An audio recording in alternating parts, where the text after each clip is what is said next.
Poor Laryn, she's very nervous, but you look wonderful. Thank you. You're doing beautifully. This is easy compared to what you have to do as the head Yalingdi dancer. Yeah. So, but takes a lot of courage to do that. Welcome to town, both of you.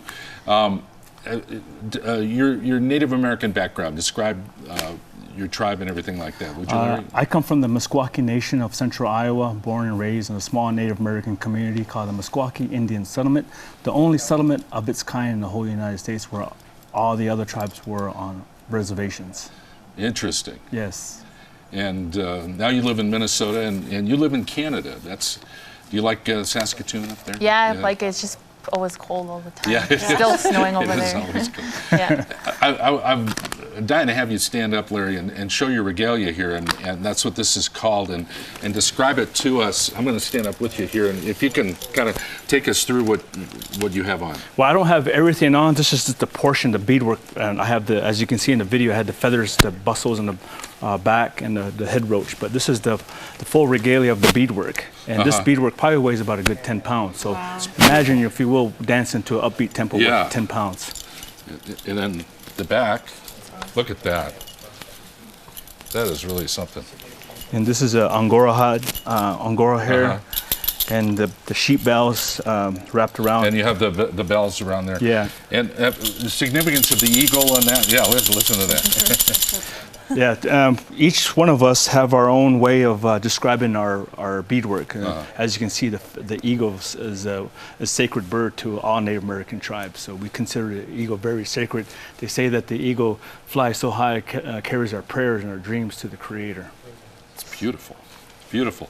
And Larry is just one example of, everybody's got a brilliant set of regalia that they wear at the event. Absolutely. I mean, this is one of a kind. Each of the beadwork's one of a kind. You can't go to your Target or Walmart to pick up regalia. Everything's all handmade. Fantastic.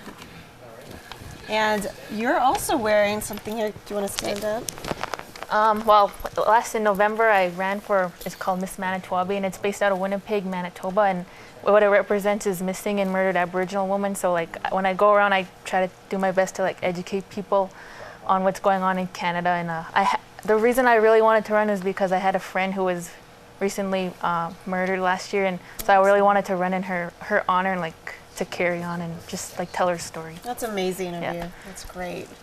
And your headdress says Miss Manitoba. It's the crown, it's the crown. Yeah. Okay.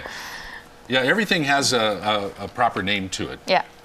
And as we said, this is not a costume. This is called regalia. Regalia. At every powwow. Yes.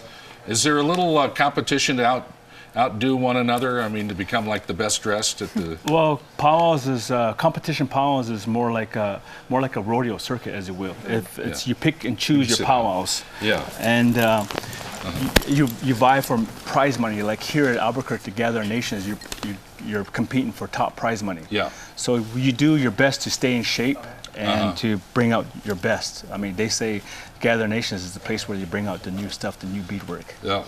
Well, I want everybody to imagine the pit floor filled. There's about 3,000 dancers once the grand entry happens, and the color and the music and the excitement of it is just mind blowing. It takes about over an hour just to have the procession of the grand entry. I mean, you see young kids to older kids to elders participating in this beautiful grand entry.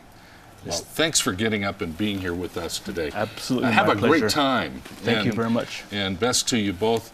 Laryn, great to meet you. Yeah, thanks for having me. Congrats on the honor that you have this weekend, and I know you're excited. I'm very excited. Thank you. Thank you for being here. Erin, that's our show today. Well, this has been great, and also I just want to let the viewers know this is open to the public, so anybody can go, right? Yes. Absolutely. So. Go down to the pit and take this in. All right, folks, that's the Morning Brew for today. We thank our crew, we thank our wonderful guests, and we thank you for watching today. Here, it's the Morning Brew. Have a great day, everybody. Thanks for watching. We'll see you tomorrow morning.